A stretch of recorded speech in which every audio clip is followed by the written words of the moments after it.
बिस्मिल्लाहिर्रहमानिर्रहीम। आज हम डिस्कस करेंगे इलेक्ट्रोस्टैटिक्स के कोर्स कंटेंट्स। तो इसमें सबसे पहले है कूलम्ब लॉ, उसके बाद नेक्स्ट है इलेक्ट्रिक फील्ड स्ट्रेंथ। और इलेक्ट्रिक फील्ड स्ट्रेंथ है हमने एक पॉइंट चार्ज की वजह से किसी एक पॉइंट पे फाइंड करनी है। E is equal to Q over 4 pi epsilon naught R square. उसके बाद नेक्स्ट है electric field lines, gravitational force and electric force.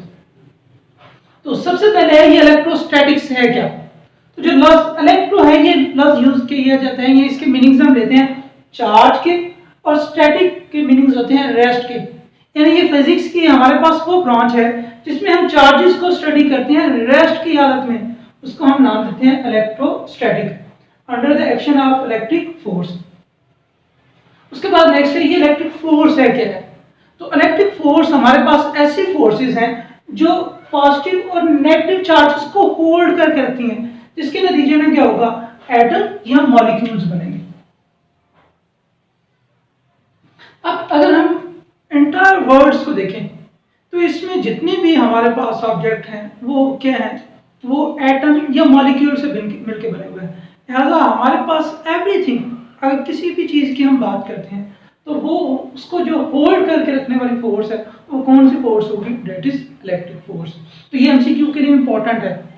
Entire object is hold due to which force is. तो electric force आ सकते हैं, magnetic force आ सकते हैं, gravitational force, none of this. तो कौन सा ऑप्शन इसका सही होगा, इलेक्ट्रिक फोर्स। उसके बाद नेक्स्ट है इसमें सेकंड टर्म है चार्ज। चार्ज क्या है, तो ये हमारे पास एक कैरेक्टरिस्टिक्स है जो डेवलप होगी किसमें, एक पार्टिकल ऑफ मटेरियल में, जिसकी वजह से ये क्या करता है कि बिल्कुल अगर उसी तरह का पार्टिकल उसके करीब आएगा तो ये उसके ऊपर क्या करेगा, फोर्स लगाएगा। यह intrinsic property of matter by which it exert Coulomb force to other charge. यानी ये हमारे पास किसी मैटर की एक ऐसी प्रॉपर्टी है कि जिसकी वजह से हम क्या करते हैं, इसके करीब किसी दूसरे चार्ज को लेकर आएंगे तो ये क्या करेगा, उसके ऊपर कूलम्ब फोर्स एक्सर्ट करेगा। उसके बाद नेक्स्ट है टाइप्स। तो जो चार्जेस हैं इसकी दो टाइप्स होती हैं, एक हमारे पास है पॉजिटिव चार्ज और सेकंड क्या है, नेगेटिव चार्ज। अब प्रोटॉन के ऊपर जो चार्ज हम लेते हैं वो पॉजिटिव होगा और इलेक्ट्रॉन के ऊपर जो चार्ज है वो क्या है, नेगेटिव। नेक्स्ट है अगर हमारे पास सेम चार्ज होंगे, यानी ये पॉजिटिव चार्ज है, ये भी क्या है, पॉजिटिव चार्ज। तो ये ऑब्जर्व किया गया जो सेम चार्जेस हैं ये एक दूसरे को रिपेल करेंगे, ये क्या करेंगे, रिपेल। और जो रिपल्सिव फोर्स होगी ये पॉजिटिव होती है। रिपल्सिव फोर्स क्या होगी, ये पॉजिटिव फोर्स आ जाएगी। उसके बाद नेक्स्ट है अगर हमारे पास दो अपोजिट चार्जेस हैं, एक नेगेटिव है और दूसरा क्या है, पॉजिटिव। तो दो अपोजिट चार्ज क्या करेंगे, एक दूसरे को अट्रैक्ट करेंगे और जो अट्रैक्टिव फोर्स होगी उसको हम किससे ज़ाहिर करते हैं, ये नेगेटिव फोर्स आ जाएगी। नेक्स्ट है किसी ऑब्जेक्ट के ऊपर चार्ज किस कंडीशन में हमारे पास आएगा। तो मैटर जो है वो बेसिकली न्यूट्रल है। हम कोई भी मैटर लेते हैं तो वो न्यूट्रल फॉर्म में होगा। उसकी वजह क्या होती है कि उसके न्यूक्लियस में मौजूद प्रोटॉन्स की तादाद और उसके बाहर इलेक्ट्रॉन की तादाद बराबर होगी। यानी फर्ज करें कि इसके न्यूक्लियस में प्रोटॉन की तादाद कितनी है, 5 है, और इलेक्ट्रॉन की तादाद जो है वो भी क्या है, 5। लिहाजा जितने प्रोटॉन्स हैं उतने ही आगे हैं न्यूट्रॉन। तो नेट चार्ज क्या होगा, हमारे पास 0 होगा। यानी तो बेसिकली फिर मैटर का क्या होगा, न्यूट्रल। अब नेक्स्ट है किसी मैटर के ऊपर फिर चार्ज कब आता है। तो इसमें क्या है कि फर्ज करें कि यहाँ पे हम क्या करते हैं, इस मटेरियल से एक इलेक्ट्रॉन को कम कर देते हैं, इससे बाहर निकाल देते हैं। जो ही हम इलेक्ट्रॉन को बाहर निकालेंगे इसका इफेक्ट क्या होगा, इलेक्ट्रॉन को बाहर निकालने से अब जो इलेक्ट्रॉन है ये हमारे पास जो प्रोटॉन होंगे वो 5 रहेंगे और इलेक्ट्रॉन क्या होंगे, 4। अब इस पे एक पॉजिटिव चार्ज आ जाएगा। लेकिन अगर हम क्या करते हैं, इसको एक इलेक्ट्रॉन एक्सेस प्रोवाइड कर देते हैं, यानी पहले 5 प्रोटॉन थे और 5 ही इलेक्ट्रॉन थे, हमने क्या कर दिया, इसको एक एक्सटर्नल इलेक्ट्रॉन दे दिया। अब क्या हो गया, इसमें 5 प्रोटॉन हो गए और 6 इलेक्ट्रॉन हो गए। तो इस पर चार्ज कौन सा आ जाएगा, नेगेटिव। इस तरह से हमारे पास चार्ज आ जाएगा। उसके बाद नेक्स्ट है कि अब इफेक्ट क्या होता है, मैस के ऊपर क्या इफेक्ट पड़ेगा अगर किसी बॉडी को हम पॉजिटिवली चार्ज करते हैं या नेगेटिवली चार्ज करते हैं। तो यहाँ पर देखें, जब हमने क्या किया, इसको पॉजिटिवली चार्ज किया है तो उसका इफेक्ट क्या होगा, पॉजिटिव चार्ज करने से एक इलेक्ट्रॉन की तादाद बढ़ जाएगी। तो इलेक्ट्रॉन की भी तो हमारे पास मटेरियल पार्टिकल है, तो जो ही एक इलेक्ट्रॉन की तादाद बढ़ जाएगी तो उसकी जो मास की वैल्यू है वो भी क्या हो जाएगी, इंक्रीज हो जाएगी। तो यहाँ पे एक फिक्रा हमने लिखा हुआ है, logically negatively charge is heavier than positively charge body. यानी हमारे पास एक पॉजिटिव, ये मैंने क्या किया है, यहाँ पे मेरे पास एक ऑब्जेक्ट है सेम है, तो जब मैं इसको पॉजिटिव चार्ज कर दूंगा तो इससे एक इलेक्ट्रॉन ने बाहर चले जाना है, तो लिहाजा इसकी मास रिड्यूस हो जाएगी। लेकिन अगर इसी को मैं नेगेटिवली चार्ज बॉडी कर देता हूँ तो क्या होगा, इस पे एक इलेक्ट्रॉन आ जाएगा, लिहाजा इसकी मास क्या होगी, हैवी होता है। तो इलेक्ट्रिक चार्ज है ये एडिटिव है, यानी चार्ज ऐड अप हो जाएगा। यानी इसकी एग्जांपल लेते हैं, फर्ज करें ये हमारे पास एक ऑब्जेक्ट है Q1 और दूसरा क्या है Q2। Q1 के ऊपर जो चार्ज है वो 10 कूलम है और Q2 के ऊपर क्या है 4 कूलम। दोनों को मैं क्या करता हूँ, इसको भी चार्ज -2 कूलम प्रोवाइड कर देता हूँ और इसको भी चार्ज -2 कूलम प्रोवाइड करता हूँ। अब जो ये चार्ज है ये ऐड हो जाएगा, तो नेट चार्ज इस पे कितना आ जाएगा, 8 कूलम, और इस पे कितना आ जाएगा 2 कूलम। तो यानी इनकी क्या खसूसियत है, चार्ज क्या होगा, एडिटिव होगा। तो नेट चार्ज किसके इक्वल होगा, that would be equal to sum. यानी मेरे पास 3 पार्टिकल्स हैं, ये एक पार्टिकल है, इसके ऊपर चार्ज है Q1 5 कूलम, दूसरा है Q2 3 कूलम, Q3 है 6 कूलम।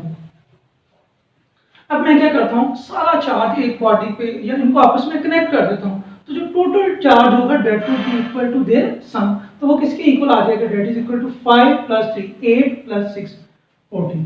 तो हमारे पास नेट चार्ज किसके इक्वल आ जाएगा, that is equal to 14 coulomb, यानी ये एडिटिव होगा। उसके बाद नेक्स्ट है, हम इसी को डिफरेंट बेस इफेक्ट को स्टडी करते हैं। यानी ये 2 चार्ज हैं हमारे पास, Q1 और दूसरा चार्ज क्या है Q2। Q1 के ऊपर जो वैल्यू हमने ली हुई है वो 10 कूलम है और Q2 के ऊपर कितनी है 4 कूलम। हम क्या करते हैं, इन दोनों को आपस में कनेक्ट कर देते हैं, उसका इफेक्ट क्या होगा, ये जो चार्ज है ये नेट चार्ज ऐड अप हो जाएगा। यानी ये हमारे पास 10 कूलम प्लस 4, जो टोटल चार्ज होगा वो हमारे पास आ जाएगा 14 कूलम। अब नेक्स्ट हम क्या करते हैं, इन दोनों को अलग अलग कर देंगे, तो उसके बाद क्या होगा, इस पे भी 7 कूलम आ जाएगा, इस पे भी क्या आ जाएगा 7 कूलम। यानी जो इफेक्टिव चार्ज होगा अगर सेपरेट हम कर देते हैं वो किसके इक्वल आ जाएगा, that is equal to Q1 + Q2 divided by 2। उसके बाद नेक्स्ट है एडिटिव है, सेकंड है चार्ज है ये क्वांटाइज्ड है, यानी जो हमारे पास मिनिमम चार्ज की वैल्यू होती है इलेक्ट्रॉन की 1.6 × 10⁻⁻⁹ कूलम, या तो इससे 2 गुना होगा, या इससे 3 टाइम होगा, या 4 टाइम होगा, या 5 टाइम होगा। यानी इसका इंटीजर मल्टीपल है, तो जिसकी वजह से हम क्या कहते हैं कि चार्ज हमारे पास क्या है, क्वांटाइज्ड है। उसके बाद नेक्स्ट है 1 इलेक्ट्रॉन, ये एमसीक्यू के लिए बहुत इंपॉर्टेंट है कि 1 इलेक्ट्रॉन किसके इक्वल होता है, तो ये किसके इक्वल आ जाएगा, that is equal to 1.6 × 10⁻⁹ coulomb. Next यहाँ से एक और एमसीक्यू आ जाता है कि एक कूलम के अंदर कितने इलेक्ट्रॉन्स होंगे, तो हम 1 कूलम फाइंड करेंगे, इसको डिवाइड कर देंगे तो ये वैल्यू आ जाएगी 6.25 × 10⁻18 इलेक्ट्रॉन। तो ये भी एमसीक्यू के लिए बहुत इंपॉर्टेंट है। Numbers of electron in 1 Coulomb's is, तो वो किसके इक्वल होगा 6.25 × 10⁻18 इलेक्ट्रॉन। उसके बाद नेक्स्ट है जो चार्ज है ये कंजर्व रहता है, यानी जितनी चार्ज की वैल्यू पहले होगी उतनी ही चार्ज की वैल्यू क्या रहेगी बाद में। यानी फर्ज करें हमारे पास है पेयर प्रोडक्शन, तो पेयर प्रोडक्शन में हमारे पास क्या होता है, इलेक्ट्रॉन और पॉजिट्रॉन प्रोड्यूस हो रहे हैं, तो पहले नेट चार्ज 0 है तो बाद में भी चार्ज क्या होगा 0 ही होगा। उसके बाद नेक्स्ट है यानी चार्ज की नेट वैल्यू जो है उसके ऊपर कोई फर्क नहीं पड़ेगा। उसके बाद नेक्स्ट आ जाएगा प्रेजेंस जो है किसी चार्ज की, ये और चार्ज की जो नेचर है इसको फाइंड करने के लिए हम डिवाइस यूज करते हैं गोल्ड लीफ इलेक्ट्रोस्कोप। अब वो कैसे, अगर फर्ज करें हमारे पास एक positively charge gold leaf electroscope है, अगर उसके करीब हम पॉजिटिव चार्ज लेकर आएंगे तो उसकी डिवर्जेंस बढ़ जाएगी। क्यों, क्या पॉजिटिव चार्ज पहले से बढ़ जाएंगे, डिवर्जेंस का इफेक्ट भी क्या हो जाएगा, बढ़ जाएगा। तो इस तरह से हम क्या करेंगे, जो नेचर है चार्ज की वो फाइंड कर लेंगे। नेक्स्ट है चार्ज की वैल्यू मेजर करने के लिए हम डिवाइस यूज करते हैं इलेक्ट्रोमीटर। ये भी एमसीक्यू के लिए इंपॉर्टेंट है। Which device is use to measure charge, voltmeter, ammeter, electrometer, कौन सा ऑप्शन सही होगा, इलेक्ट्रोमीटर। उसके बाद नेक्स्ट है किसी ऑब्जेक्ट के ऊपर हम जो चार्ज है वो कैसे प्रोड्यूस कर सकते हैं, तो वो हमारे पास डिफरेंट वे हैं। तो फर्स्ट है जो चार्ज हम प्रोड्यूस कर सकते हैं रबिंग से, रगड़ने से। जैसे अगर क्या है कि हमारे पास एक ग्लास रॉड है, इस ग्लास रॉड को हम रब करते हैं किसके साथ, सिल के साथ। जो ही हम ग्लास रॉड को सिल के साथ रब करेंगे तो उसके नतीजे में क्या होगा, जो ग्लास है इसके जो इलेक्ट्रॉन है वो शिफ्ट हो जाएंगे सिल की तरफ। जो ही इलेक्ट्रॉन सिल की तरफ जाएंगे, ग्लास के ऊपर एक इलेक्ट्रॉन की कमी हो जाएगी, तो ये पॉजिटिवली चार्ज प्रोड्यूस हो जाएगा, और सिल के ऊपर एक इलेक्ट्रॉन एक्सेस में हो जाएगा, तो इस पे कौन सा चार्ज आ जाएगा, नेगेटिव। उसके बाद सेकंड वे क्या है कि हम क्या करते हैं, इंडक्शन। इसमें क्या करते हैं, जैसे ये डायग्राम में हमने देखा हुआ है, ये हमारे पास एक मेटेलिक स्फीयर, इसको हमने सस्पेंड किया हुआ है। इनिशियली न्यूट्रल नेट चार्ज है, हम क्या करते हैं, जो ही इसके करीब एक नेगेटिव चार्ज रॉड को लेकर आते हैं, तो ये क्या करेगा, ये इसके जो पॉजिटिव चार्ज है उसको अपनी तरफ अट्रैक्ट कर लेगा, जिसकी वजह से एक साइड पॉजिटिव हो जाएगी, दूसरी क्या आ जाएगी, नेगेटिव। तो ये जो हमने चार्ज प्रोड्यूस किया है that is due to induction. अब अगर इस इंडक्शन की वजह से हम परमानेंट चार्ज प्रोड्यूस करना चाहते हैं, तो हम क्या करेंगे, इसी स्फीयर को ग्राउंड कर देंगे। जो ही हम ग्राउंड करेंगे तो उसके नतीजे में क्या होगा, ये जो इलेक्ट्रॉन है ये फ्री थे, ये जमीन की तरफ चले जाएंगे। नेक्स्ट हम क्या करेंगे, इस रॉड को और हमारे पास ये जो ग्राउंड टर्मिनल है दोनों को रिमूव कर देंगे। जब हम दोनों को रिमूव कर देंगे तो ये जो स्फीयर है ये कौन सा आ जाएगा, पॉजिटिव चार्ज। यानी इसकी वजह से हमने क्या कर लिया, किसी ऑब्जेक्ट को चार्ज कर दिया। उसके बाद नेक्स्ट है फिजिकल कांटेक्ट। इसमें हम क्या करेंगे कि फिजिकली चीज को कांटेक्ट करेंगे। यानी ये है मेरे पास एक सर्टेन मटेरियल, इनिशियली क्या है, ये न्यूट्रल है, मैं क्या करूंगा, इसके साथ फर्ज करें ये पॉजिटिवली चार्ज मटेरियल है, मैं इसको इसके साथ इन कांटेक्ट करूंगा, तो जो ही इन कांटेक्ट करूंगा तो ये चार्ज क्या होंगे, इस तरफ शिफ्ट हो जाएंगे, जिसकी वजह से ये भी मटेरियल क्या हो जाएगा, चार्ज हो जाएगा। तो ये हम किससे कर रहे हैं, फिजिकल कांटेक्ट की वजह से। उसके बाद है कैपेसिटर में भी चार्ज विद बैटरी। अब हम बैटरी की वजह से भी चार्ज प्रोड्यूस कर सकते हैं, इंड्यूस कर सकते हैं, कैसे,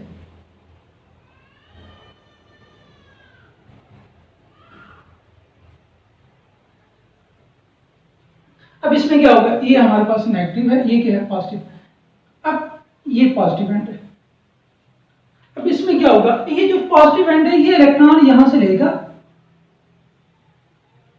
और इन इलेक्ट्रॉन को शिफ्ट कर देगा इस रीजन से इस तरफ, जिसकी वजह से क्या होगा, यहां इलेक्ट्रॉन की डेफिशिएंसी हो जाएगी, यहां पे पॉजिटिव चार्ज आते जाएंगे और यहां पे हमारे पास क्या आ जाएगी, नेगेटिव चार्ज। तो ये हमने किसकी वजह से जो चार्ज है उसको इंड्यूस कर लिया है, बैटरी की वजह से।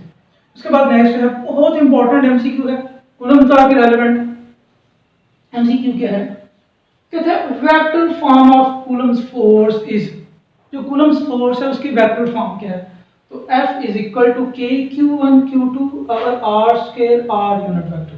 तो ये बात बिल्कुल सही है, ये हमारे पास वेक्टर फॉर्म है।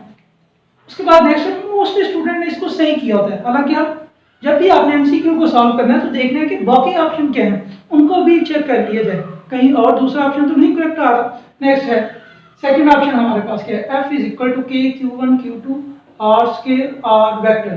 तो यहाँ R वेक्टर नहीं आएगा, यूनिट वेक्टर आएगा, तो ये ऑप्शन हमारा सही नहीं। अब उसके बाद नेक्स्ट है F is equal to K Q1 Q2 over R cube और R वेक्टर, ये भी हमारे पास सही है ऑप्शन। तो करेक्ट ऑप्शन फिर क्या होगा, ये भी सही है, ये भी सही है, ये डेल्टा ऑप्शन सही आएगा। अब क्वेश्चन ये अराइज होता है कि ये ऑप्शन फिर कैसे सही होगा, तो हमने पढ़ा था कि हमारे पास जो R यूनिट वेक्टर होता है that is equal to R vector over its magnitude. तो इस R यूनिट वेक्टर की जगह पे हम क्या करेंगे, R वेक्टर, अगर R मैग्नीट्यूड रखेंगे तो इसकी जगह पे R वेक्टर, ये R इसके साथ मल्टीप्लाई होगा तो R क्यूब आ जाएगा। तो हमारे पास जो करेक्ट ऑप्शन होगा वो क्या होगा, डेल्टा। उसके बाद नेक्स्ट है कूलम्ब्स लॉ। अब ये कूलम्ब्स लॉ क्या है, तो कूलम्ब्स लॉ हमें बताता है दो चार्जेस के दरमियान फोर्स, ये फोर्स किसके इक्वल होगी?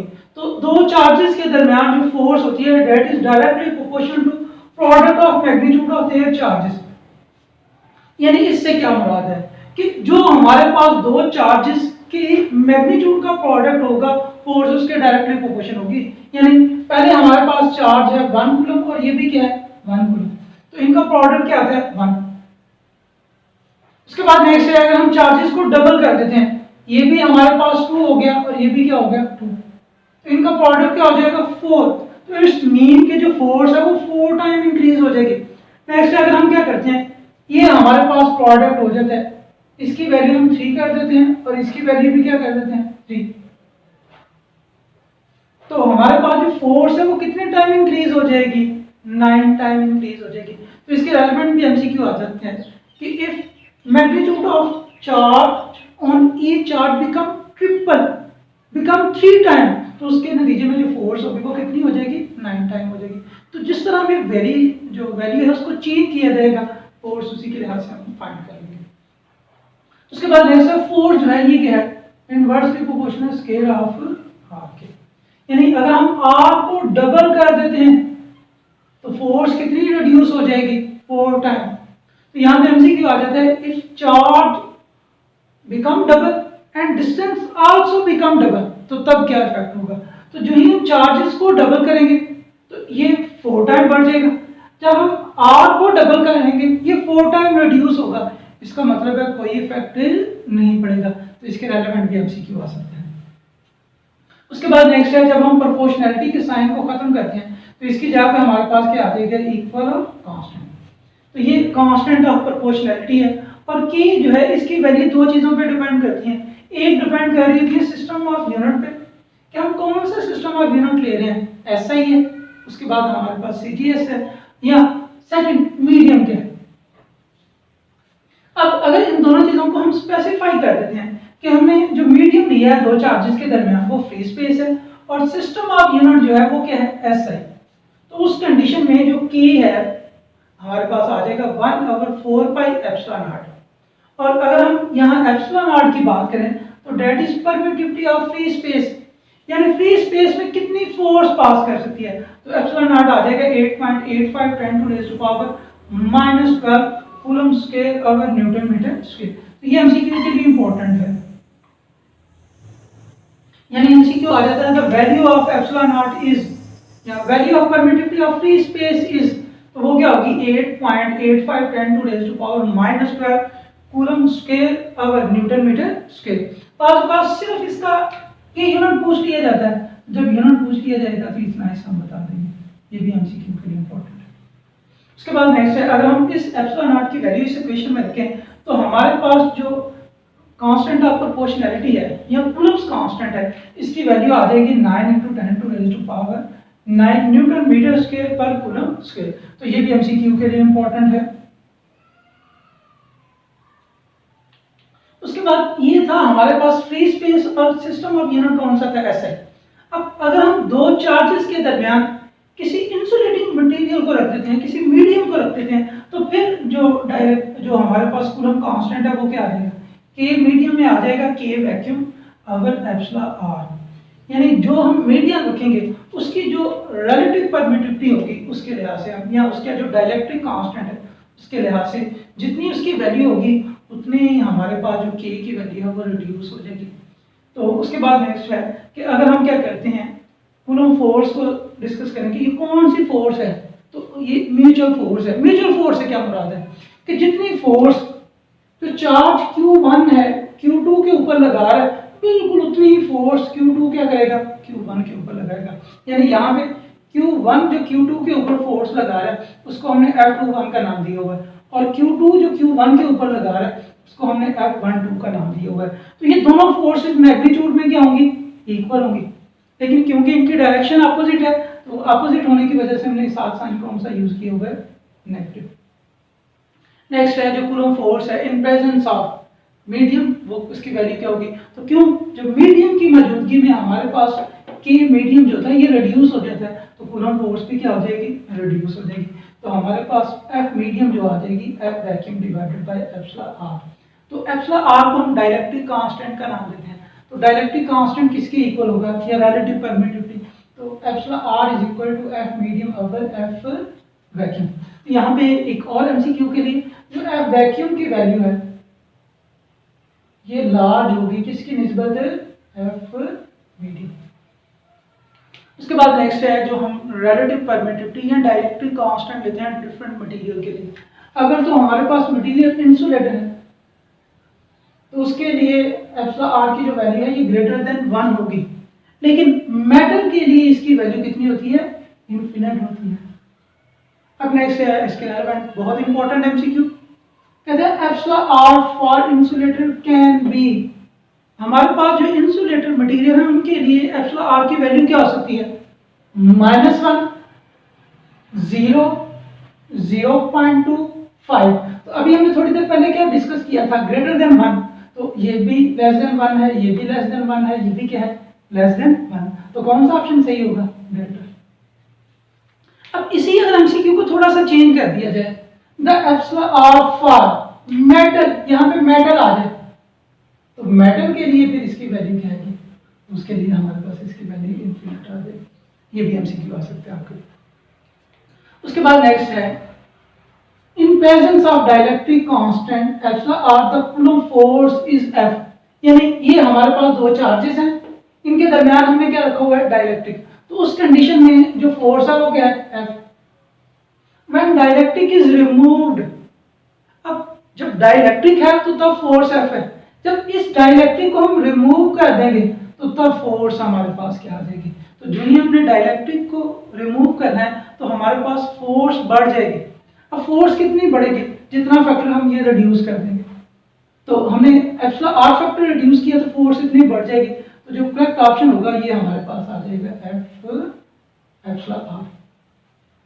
उसके बाद नेक्स्ट है बहुत इंपॉर्टेंट है हमारे पास एमसीक्यू, कहते हैं if force between any two charges is F, यानी ये डायग्राम है इक्विलेटरल ट्रायंगल, यानी ये हमारे पास ऐसी ट्रायंगल है जिसकी तीनों साइड्स इक्वल हैं, ये साइड भी इक्वल है, ये भी इक्वल है, ये भी। अब यहाँ पे भी चार्ज 2 कूलम है, यहाँ पे भी चार्ज 2 कूलम पड़ा हुआ है और यहाँ पे भी चार्ज क्या है 2 कूलम। अब इनकी वजह से किसी एक चार्ज पे जो फोर्स है उसकी वैल्यू क्या है एफ। अब ए की वजह से एफ है, हमने बताना है नेट फोर्स क्या होगी, इसकी वजह से भी क्या होगी एफ। तो नेट फोर्स फाइंड करने के लिए हम क्या करेंगे, इन फोर्सेस का सम ले लेंगे, तो वो हम जो पैरेललोग्राम लॉज थे, वेक्टर्स के लॉज थे, उसी को फॉलो करेंगे। तो हमारे पास जो नेट फोर्स आ जाएगी एफ नेट आ जाएगा F1 का स्क्वायर प्लस F2 का square plus 2F1 F2 cos theta. अब ये सारी फोर्सेस सेम है तो इसकी जगह पे भी इसकी जगह पे लिख देंगे F1 F का स्क्वायर प्लस F का स्क्वायर प्लस 2F का स्क्वायर cos 60 डिग्री। इक्विलेटर होने की वजह से जो एंगल होगा वो क्या आएगा cos 60। अब ये जो cos 60 होता है डेट इज इक्वल टू 1/2। अब ये जो इसकी जगह हम 1/2 रखेंगे, ये 1/2 इस 2 के साथ कैंसिल हो जाएगा, तो ये हमारे पास आ जाएगा 3F स्क्वायर, साथ स्क्वायर रूट आएगा, स्क्वायर रूट खत्म हो जाएगा तो हमारे पास आंसर आ जाएगा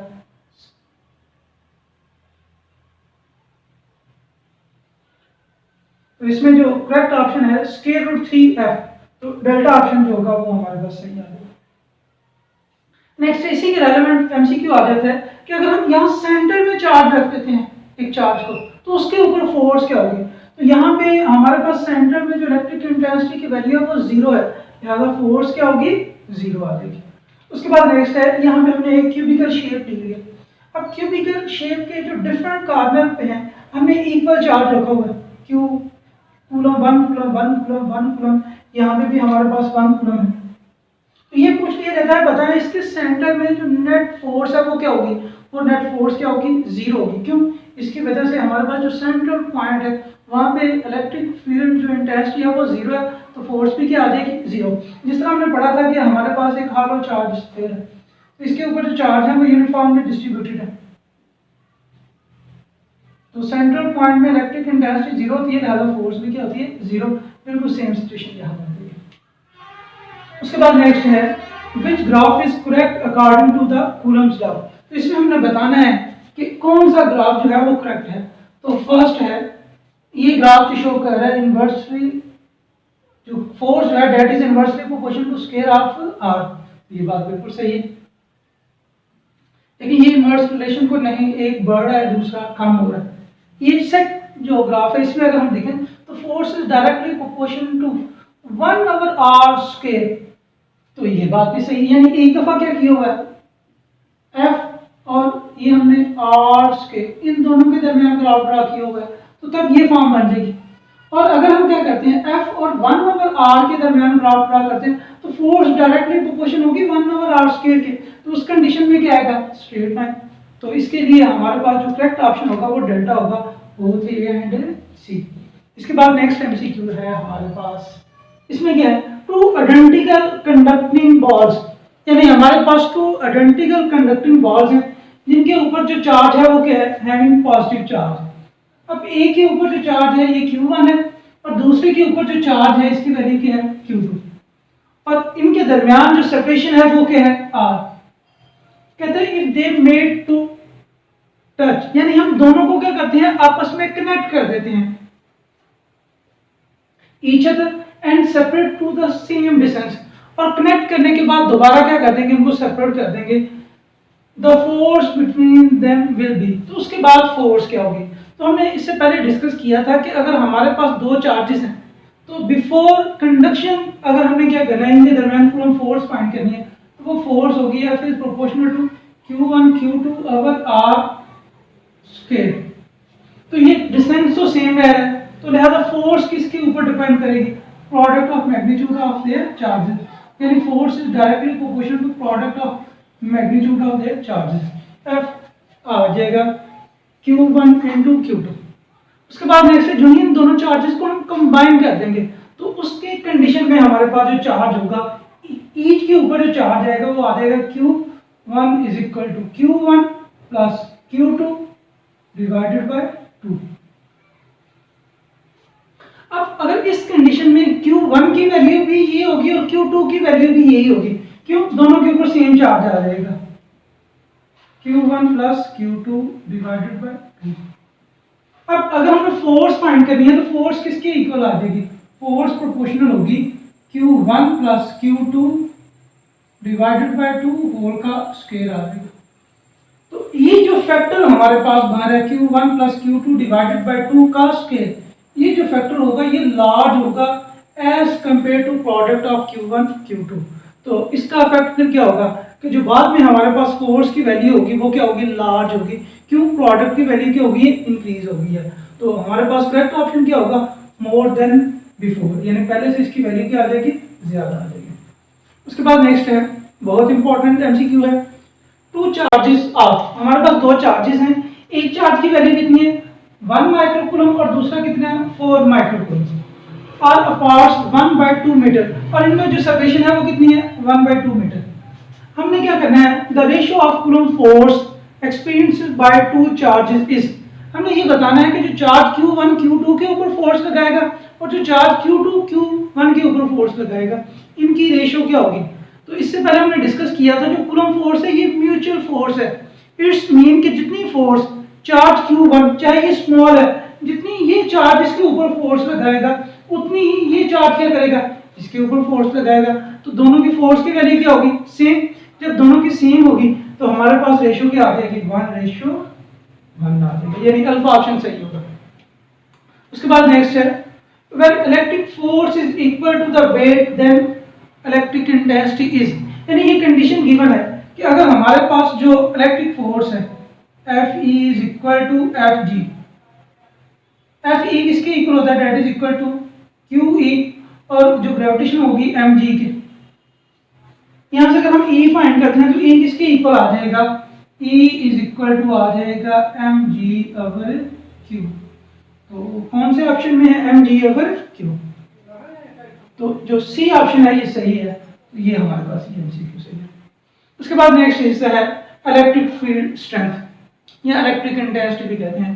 तो अगर हम क्या करते हैं, ये हमारे पास एक चार्ज है, उसकी वजह से उसके गिर्द ये इलेक्ट्रिक फील्ड आ गया, किसी भी पॉइंट पे अगर हम टेस्ट चार्ज को रखेंगे तो उसके उसके ऊपर जो फोर्स एक्सपीरियंस होगी वो हमें बताएगी इलेक्ट्रिक इंटेंसिटी। तो इलेक्ट्रिक इंटेंसिटी किसकी इक्वल होती है? Force per unit charge. यहाँ से अगर हम फोर्स फाइंड करते हैं तो F किसकी इक्वल आ जाएगी? That is equal to QE। उसके बाद नेक्स्ट है ये क्वांटिटी कौन सी है? इलेक्ट्रिक इंटेंसिटी, ये वेक्टर क्वांटिटी है और इसकी डायरेक्शन वही होगी जो फोर्स की होगी। नेक्स्ट है इसका यूनिट, तो यूनिट हम फाइंड करेंगे। फोर्स का यूनिट क्या होता है? न्यूटन, और चार्ज का क्या होता है? कूलम। तो इसका यूनिट आ जाएगा न्यूटन पर कूलम। और इसका एक और यूनिट है दैट इज वोल्ट पर मीटर।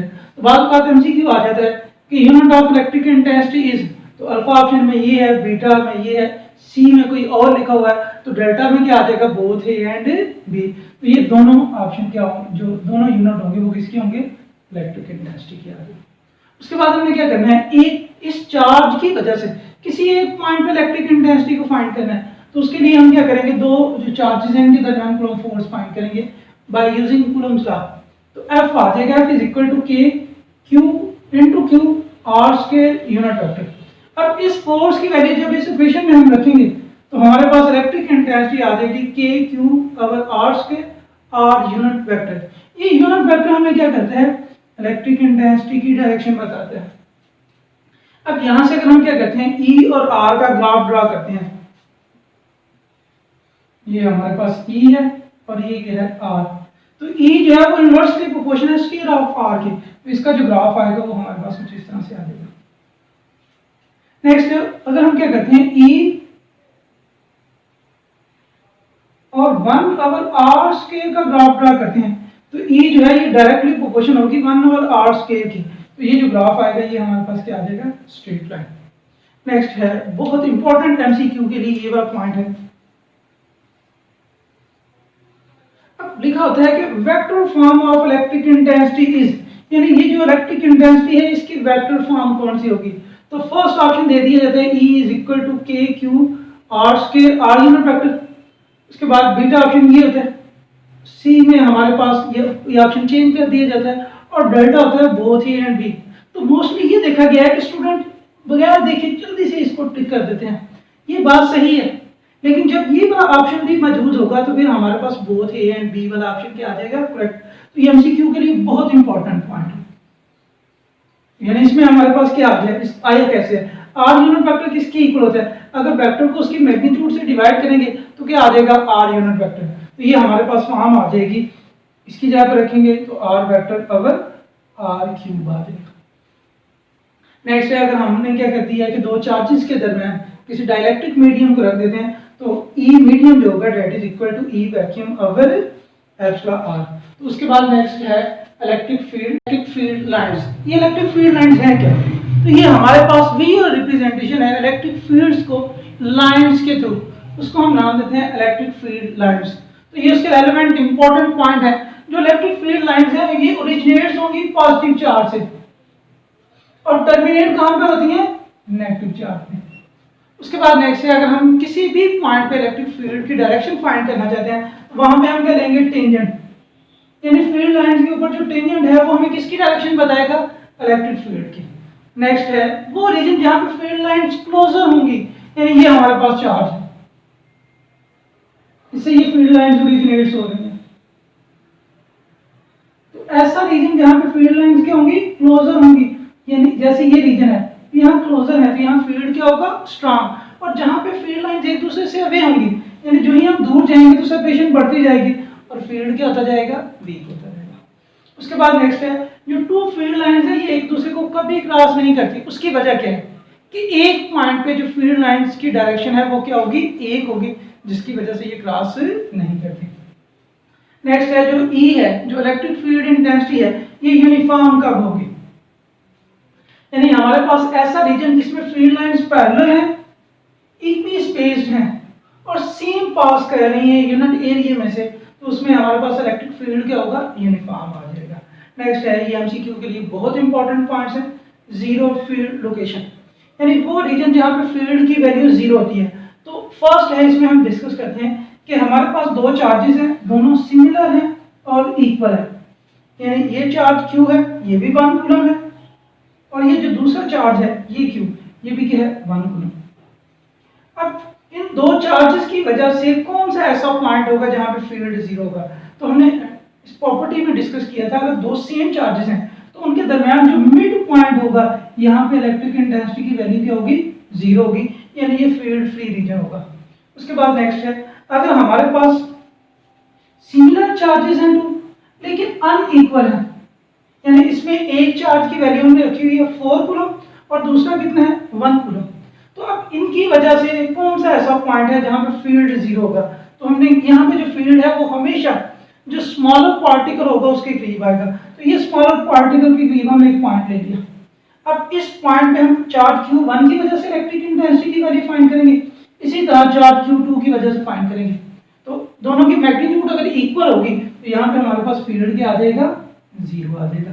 तो इसकी वजह से अगर हम फाइंड करते हैं Q2 की वजह से तो ये आ जाएगी K Q2 अगर x के, और अगर हम क्या करते हैं इसकी वजह से फाइंड करते हैं तो ये आ जाएगी K Q1 R minus x, क्यों टोटल R है उसमें से x को हम क्या कर देंगे सबट्रैक्ट, तो E1 की मैग्नीट्यूड किसकी इक्वल हो, E2 के, तो जब ये दोनों इक्वल होंगे तो उसकी वजह से हमारे पास जो रीजन आएगा वो क्या आ जाएगा, 0 फील्ड लोकेशन आ जाएगी। उसके बाद नेक्स्ट है कि अगर हमारे पास थर्ड क्या है कि for opposite and equal charges, अगर दो चार्जेस जो हैं वो अपोजिट हैं, यानी एक पॉजिटिव है दूसरा क्या है नेगेटिव, लेकिन दोनों की मैग्नीट्यूड सेम है, यानी ये भी 1 कूलम का है और ये भी क्या है 1 कूलम का, तो उस कंडीशन में क्या होगा, इसकी इस तरफ भी फील्ड 0 हो सकता है और होगा, और इसके भी इस तरफ फील्ड क्या होगा 0, मिड पॉइंट पे फील्ड 0 नहीं होगा। अब यहाँ पे क्या होगा, अगर हम इससे इंफिनिट डिस्टेंस लेते हैं तो इंफिनिट डिस्टेंस चाहे इस तरफ ले लें चाहे हम क्या कर लें इस तरफ ले लें, तो हमारे पास दोनों साइड में इंफिनिट डिस्टेंस में जो इलेक्ट्रिक इंटेंसिटी की वैल्यू है वो क्या होगी 0, लेकिन यहाँ पे जो फील्ड स्ट्रेंथ है वो डबल हो जाएगी एज कंपेयर टू एक सिंगल चार्जेस की निस्बत, अगर हमारे पास दो अपोजिट चार्जेस हैं। उसके बाद नेक्स्ट है, अगर क्या है कि हमारे पास अपोजिट चार्जेस हैं और वो अनइक्वल है, यानी एक चार्ज पॉजिटिव है और दूसरा क्या है नेगेटिव, लेकिन इनकी मैग्नीट्यूड डिफरेंट है, तो एक की मैग्नीट्यूड क्या है 1 कूलम और दूसरे की मैग्नीट्यूड क्या है 4 कूलम, तो हमने इसके रेलेवेंट एक न्यूमेरिकल भी डिस्कस किया था। तो इसके लिए हम क्या करेंगे, जो हमारे पास स्मॉलेस्ट चार्ज पार्टिकल होगा उसकी जो अदर साइड है वहां पे हम एक पॉइंट सपोज करेंगे, इस पॉइंट पे जो इलेक्ट्रिक इंटेंसिटी की वैल्यू है इसके और इसके, यानी ये फील्ड लाइन जिसकी वजह से बाहर की तरफ जा रही होंगी, इसकी वजह से फील्ड लाइंस क्या होंगी अंदर की तरफ आएंगी, इस पॉइंट पे ये दोनों बैलेंस कर देंगे, यानी जितनी मैग्नीट्यूड E की इसकी वजह से होगी उतनी क्या होगी इसकी वजह से, तो दोनों की वजह से हमने फाइंड कर लिया, तो इसकी वजह से E क्या होगा K Q1 अवर x स्क्वायर आ जाएगा, इसकी वजह से क्या आ जाएगा टोटल डिस्टेंस जो होगा r प्लस x, तो ये आ जाएगा K Q2 r plus x का स्क्वायर, तो इसकी वजह से हम क्या कर लेंगे x को फाइंड कर लेंगे, तो ये x हमें क्या बताएगा 0 फील्ड लोकेशन को बताएगा। उसके बाद नेक्स्ट है कि अगर हमारे पास एक आइसोलेटेड चार्ज है उसकी वजह से 0 फील्ड कहाँ पे होगा, तो आइसोलेटेड चार्ज से जब हम इंफिनिटी पे पहुंच जाएंगे तो वहां पे उसकी वजह से फील्ड क्या होगा 0 होगा, तो ये बहुत एमसीक्यू के लिए इंपॉर्टेंट पॉइंट है। उसके बाद नेक्स्ट हम डिस्कस करते हैं the variation of electric field intensity with distance x from the centre of uniform charge dielectric sphere of radius r is. अब जो हमारे पास अगर कोई स्फीयर है तो उसके अगर हमने चार्जेस जो है उनको डिस्ट्रीब्यूट किया हुआ यूनिफॉर्मली, तो ये जो सेंट्रल पॉइंट होगा यहाँ पे जो इलेक्ट्रिक इंटेंसिटी की वैल्यू है ये 0 होती है, लेकिन क्या है कि जो ही हम क्या करेंगे चार्ज की बाउंड्री की तरफ मूव करते जाएंगे जो इलेक्ट्रिक इंटेंसिटी की वैल्यू है वो लीनियर इंक्रीज होती जाएगी, यानी जो ही फासला बढ़ता जाएगा सेंटर से या हम बाउंड्री की तरफ जाते जाएंगे, सेंटर से डिस्टेंस बढ़ता जा रहा है, इलेक्ट्रिक इंटेंसिटी की वैल्यू भी क्या होती जाएगी बढ़ती जाएगी, यानी बाउंड्री तक हमारे पास लीनियर इंक्रीज होगा जैसे इस डायग्राम में। उसके बाद नेक्स्ट है जो ही हम क्या करेंगे इस सरफेस से बाहर मूव करेंगे उस कंडीशन में जो इलेक्ट्रिक इंटेंसिटी है ये वेरी करेगी inversely to the square of distance. तो इसमें अगर हम देखें तो जो हमारे पास ग्राफ E है इनिशियली सेंट्रल पॉइंट पे E की वैल्यू 0 है और फिर लीनियर इंक्रीज हो रही है, और उसके बाद क्या आ जाएगा आउटसाइड में जो डिस्टेंस है, अगर यहाँ r की जगह पे मैं क्या लिख देता हूँ x, तो E जो होगा that is inversely proportional to the square of x। तो ये ग्राफ जो है ये हमें बता रहा है कि कैसे वेरिएशन होगी जब हम सेंटर से सरफेस तक आएंगे और जब सरफेस से बाहर मूव करेंगे, तो इस लिहाज से हमारे पास जो ए ऑप्शन होगा ये सही होगा। उसके बाद नेक्स्ट है इलेक्ट्रिक और ग्रेविटेशन फोर्स जो है इनके दरमियान कंपैरिजन क्या है। तो इसमें पहले हम देखेंगे कि दोनों में आइडेंटिकल प्रॉपर्टीज क्या हैं। तो फर्स्ट क्या है कि दोनों फोर्सेस जो हैं ये सेंट्रल फोर्स है। इससे क्या मुराद है कि ये जो फोर्स एक्ट करेगी इसी लाइंस के अलांग होगी जो दोनों के सेंटर को ज्वाइन कर रही है, या ये दो मैसेज के दरमियान लाइन को ज्वाइन कर रही है इसके अलांग हो सकती है, या दो चार्जेस के सेंटर को जो लाइन ज्वाइन कर रही है उनके अलांग हो सकती है। तो इस वजह से इसको क्या नाम दिया जाता है, सेंट्रल फोर्स। उसके बाद नेक्स्ट है जो इलेक्ट्रिक फोर्स है और जो ग्रेविटेशन फोर्स है ये दोनों इनवर्स के लॉ को फॉलो करती हैं, यानी force is inversely proportional to the square of R. It's mean कि अगर हम क्या करते हैं आर को डबल कर देंगे तो फोर्स कितनी रिड्यूस हो जाएगी, 4 टाइम रिड्यूस हो जाएगी। उसके बाद नेक्स्ट है बोथ आर कंजर्वेटिव, यानी इलेक्ट्रिक फोर्स भी कंजर्वेटिव है और ग्रेविटेशन फोर्स जो है वो भी क्या है, कंजर्वेटिव। तो कंजर्वेटिव से क्या मुराद है कि इसमें जो work done along close path होगा वो जीरो होगा, या वर्क जो है वो पाथ के ऊपर डिपेंड नहीं करता।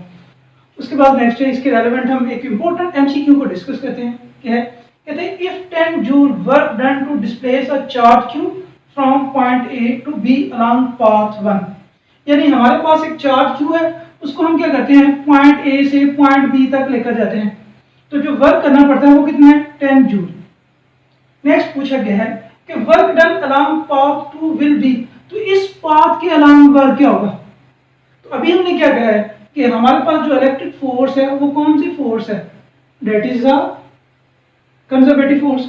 अब अगर कंजर्वेटिव फोर्स है तो उसमें क्या होगा, जितना वर्क हम क्या करेंगे इस जो है पाथ 1 के अलांग करेंगे उतना ही वर्क किसके अलांग होगा, पाथ 2 के अलांग। तो लिहाजा अगर हमने पाथ 1 के अलांग जो वर्क किया वो कितना है 10 जूल, तो पाथ 2 में भी वर्क कितना होगा, ये भी हमारे पास 10 जूल आ जाएगा। तो करेक्ट ऑप्शन हमारे पास कितना होगा 10 जूल। लेकिन ये सारा जो प्रोसेस होगा ये क्या होगा, एक इलेक्ट्रिक फील्ड में पड़ा हुआ है। उसके बाद नेक्स्ट है कि इनके दरमियान जो डिफरेंस है वो क्या है। तो फर्स्ट है जो ग्रेविटेशन फोर्स है ये हमेशा अट्रैक्टिव होगी, यानी ये दो मैसेज के दरमियान हमेशा अट्रैक्टिव है। लेकिन जो कूलम्ब फोर्स है ये दो तरह की है, अगर सेम चार्जेस हैं तो रिपल्सिव है और अगर अपोजिट हैं तो फिर क्या होगी, अट्रैक्टिव होगी। उसके बाद नेक्स्ट है जो ग्रेविटेशन कांस्टेंट है ये इंडिपेंडेंट है मीडियम पे, यानी मीडियम के लिहाज से इसकी वैल्यू में कोई चेंज नहीं आएगा। लेकिन जो k है डिपेंड्स अपॉन मीडियम, यानी जो ही हम दो चार्जेस के दरमियान मीडियम रख देंगे तो जो हमारे पास इलेक्ट्रिक कांस्टेंट की वैल्यू वो रिड्यूस हो जाती है, अफेक्ट होगी।